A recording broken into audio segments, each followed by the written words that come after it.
سے دور ہو جائیں گی۔ ہر کچھ عرصے کے بعد ہم دیکھتے ہیں کہ علماء اہل سنت میں سے کچھ لوگ اور ان کی دہشت گرد تنظیمیں کوئی نہ کوئی ایک ایشو اٹھا کر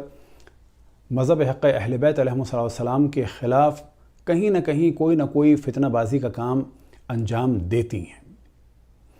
بلا شک تمام برادران اہل سنت ہمارے بھائی ہیں، تمام مذاہب، ان کی جان مال عزت آبرو کا احترام ہے، لیکن ان موضوعات کو ڈسکس کرنا پڑتا ہے کہ جب ان کے علماء کی جانب سے مختلف پروپیگنڈے ہو رہے ہوں۔ کچھ ہی دن پہلے کراچی میں ایک شخص نے کہ جس کے بارے میں کہا گیا کہ اس نے قرآن کی توہین کی، اور کیا توہین کی یہ بھی کلیئر نہیں ہے، لیکن یہ اتنا واضح آیا کہ وہ شراب کے نشے میں تھا۔ تو پہلی بات یہ ہم بتاتے چلیں کہ تمام مذاہب اسلامی میں نشہ حرام ہے، خصوصاً تعلیمات قرآن و اہل بیت علیہم السلام کے مطابق کسی بھی قسم کا نشہ کرنا حرام ہے۔ لیکن یہ بات واضح رہے کہ نشہ عقل کو زائل کر دیتا ہے، اور عقل کے زائل ہونے کے بعد اگر کوئی شخص کوئی کام انجام دے، وہ کام تو خود اس کا بھی کام نہیں مانا جاتا، چاہے جائے کہ اس کام کو پوری قوم کی جانب نسبت دی جائے۔ لہٰذا یہ جو قرآن کی توہین کی نسبت پوری شیعہ قوم کی جانب دی جا رہی ہے، یہ انتہائی غلط کام ہے۔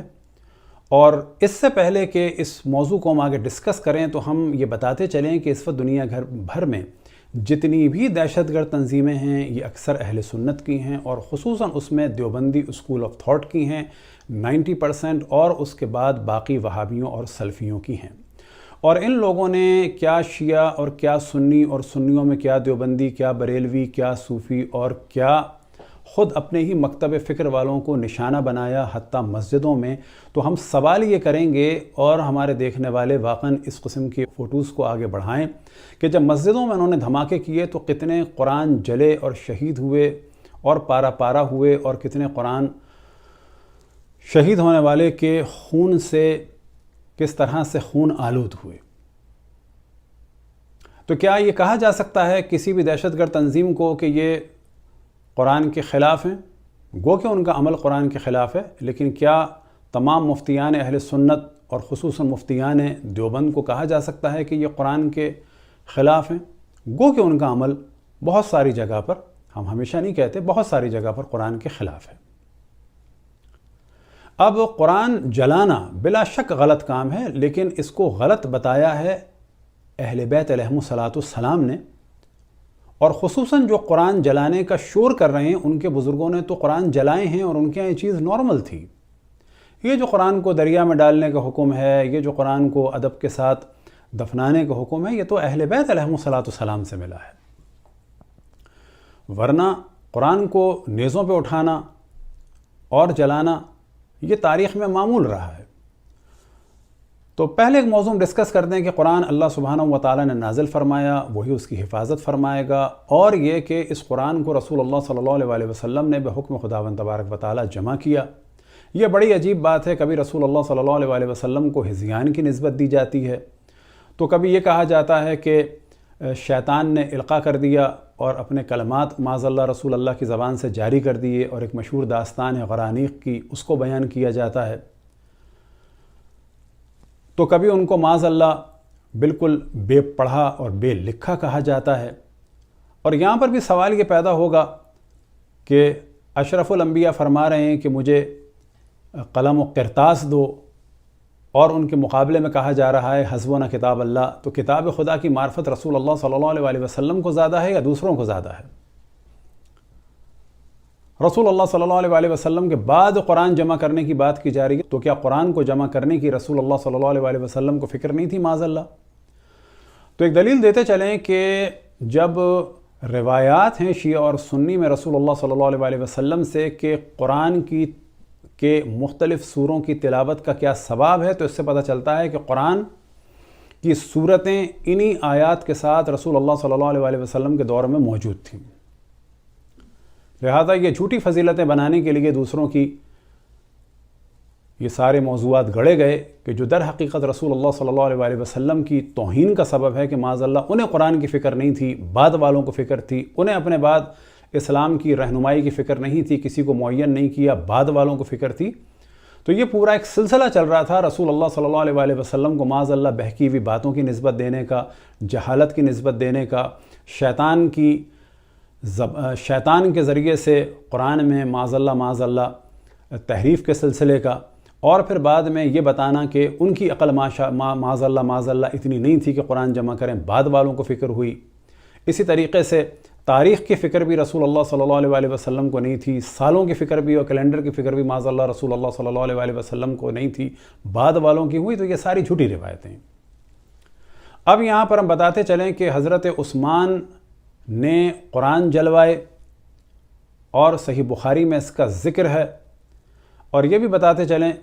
کہ ایک مشہور موضوع ہے اہل سنت کے درمیان کہ قرآن 7 حروف پہ نازل ہوا، اور اس کے لیے وہ کہتے ہیں کہ 7 حروف سے مراد 7 قرأتیں۔ تو سوال یہ پیدا ہوتا ہے کہ حضرت عثمان نے جب قرآن کو ایک کیا تو کیا قرآن کئی طریقے کے تھے؟ تو کہتے ہیں کہ جی وہ مختلف قرأتوں میں تھے۔ تو سوال یہ پیدا ہوتا ہے اگر اللہ سبحانہ و تعالیٰ نے 7 حروف یعنی 7 قرأتوں پہ قرآن کو نازل کیا، تو کیا معاذ اللہ اللہ سبحانہ و تعالیٰ نے غلطی کی جو بعد میں حضرت عثمان نے اس غلطی کو صحیح کر دیا؟ اگر اللہ نے 7 حروف اور 7 قرأتوں پہ قرآن کو نازل کیا تو ان کو کیا ضرورت تھی ان قرآنوں کو ختم کرنے کی اور ڈسپوز کرنے کی، اور پھر ایک قرآن کو نافذ کرنے کی؟ یہ سوال ہے، کیونکہ ان کا یہ نظریہ ہے کہ قرآن 7 حروف پہ نازل ہوا۔ اب ہم دیکھتے ہیں صحیح بخاری جلد نمبر 6، ترجمہ ہے مولانا محمد داؤد راز صاحب کا، اور صفحہ نمبر ہے 452 اور 53 کے بیچ میں، اور روایت کا نمبر ہے، حدیث کا نمبر ہے 4987، اور یہاں پر پورا یہ موضوع ہے کہ جناب حذیفہ یمان نے فرمایا جناب عثمان سے کہ جی مجھے فکر ہے کہ قرآن اس طرح سے تحریف نہ ہو جائے جیسے یہودی و نصارہ کا ہو گیا، اس کو آپ پاس کر کے پڑھ لیں۔ اور آخر میں جو ہے کیا ہوا کہ انہوں نے کہا کہ جی ایک نسخہ بنایا جائے، اور حکم دیا کہ اس کے سوا کوئی چیز اگر اس قرآن کی طرف منسوب کی جاتی ہے، خواہ وہ کسی صحیفے یا مصحف میں ہو، تو اسے جلا دیا جائے۔ تو یہ ترجمہ صحیح نہیں ہے، آگے اس کا صحیح ترجمہ بھی آ جائے گا، لیکن اگر آپ عربی میں دیکھیں تو یہاں پہ ہے وَأَمَرَ بِمَا سِوَاهُ مِنَ الْقُرْآنِ فِي كُلِّ صَحِيفَةٍ أَوْ مُصْحَفٍ أَن يُحْرَقَ، کہ انہوں نے حکم دیا کہ اس قرآن کے سوا کہ جو انہوں نے جمع کرایا ہے، کوئی بھی اگر صفحہ ہو یعنی صحیفہ یا کچھ پیپرز ہوں، او مصحف، اور اگر مکمل مصحف ہو تو ان سب کو جلا دیا جائے۔ اب آپ کے سامنے کنز العمال جلد نمبر 1 اور حصہ نمبر 2 اور صفحہ نمبر 729 اور 730 کے درمیان یہ روایت ہے 4775 کی، اور وہی پوری روایت ہے، اور اس کے بعد ان کا ترجمہ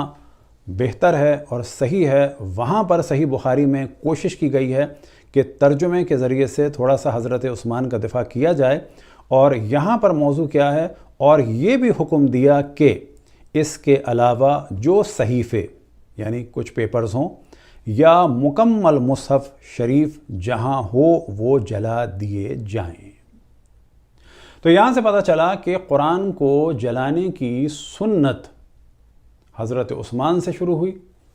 ہمارے نزدیک قرآن جلانا بلا شک توہین ہے، لیکن یہ جو قرآن کی توہین کا شور مچا رہے ہیں ہمارے خلاف، ان کے نزدیک قرآن جلانا توہین کا سبب نہیں ہے۔ یہ بات بہت واضح ہے۔ ہمارے نزدیک ہے قرآن جلانا توہین کا سبب۔ ہم کہتے ہیں قرآن کو دریا میں یا سمندر میں یا کسی جگہ دفن کر دیا جائے، آپ نہیں کہتے یہ، لہٰذا پروپیگنڈا نہ کریں، یہ شور نہ کریں۔ ساری دنیا کو آپ لوگوں نے اس وقت دہشت گردی کی وجہ سے ڈسٹرب کر دیا ہے۔ جہاں جہاں اس وقت اسلام سے نفرت ہے وہ آپ ہی کی دہشت گرد تنظیموں کے ذریعے سے ہے، چاہے وہ القاعدہ ہو، طالبان ہو، چاہے طالبان پاکستان کے ہوں، چاہے افغانستان کے ہوں، چاہے بوکو حرام ہو، چاہے سپاہ صحابہ ہو، چاہے لشکر جنگوی ہو، چاہے القاعدہ ہو، چاہے الشباب ہو، اور چاہے ریاض الصالحین ہو۔ یہ جتنی جماعتیں ہیں ان کی وجہ سے اس وقت تمام دنیا کا ماحول خراب ہے، چاہے وہ انڈیا کا ہو چاہے کہیں اور کا ہو۔ جس طرح سے انڈیا میں گائے کے نام پر سپاہ گائے نے پرابلم کیا ہوا ہے، پاکستان میں سپاہ صحابہ اور اسی قسم کی دیگر جماعتوں نے یہ پرابلم کریٹ کیا ہوا ہے۔ بس گزارش ہے ہماری کہ ایک نشے والے آدمی کے عمل کو اس کی جانب بھی نسبت نہیں دی جا سکتی، چاہے جائے کہ پوری قوم کی جانب نسبت دی جائے، اور اگر آپ نسبت دے رہے ہیں اور قرآن کے جلانے کو ایشو بنا رہے ہیں تو یہ ہمارا پورا عقلاً اور شرعاً اور قانوناً حق ہے کہ بتائیں کہ قرآن جلانا آپ کے یہاں توہین کا سبب نہیں ہے۔ دعا ہے کہ خداوند تبارک و تعالیٰ تمام مسلمانوں کو، بلکہ تمام ادیان کو، بلکہ تمام انسانوں کو ایک دوسرے کے ساتھ علمی طریقے سے اور شائستہ طریقے سے اور منطقی طریقے سے گفتگو کی اور علمی مسائل کو حل کرنے کی توفیق عطا فرمائے۔ وصلی اللہ علی محمد و آلہ الطاہرین۔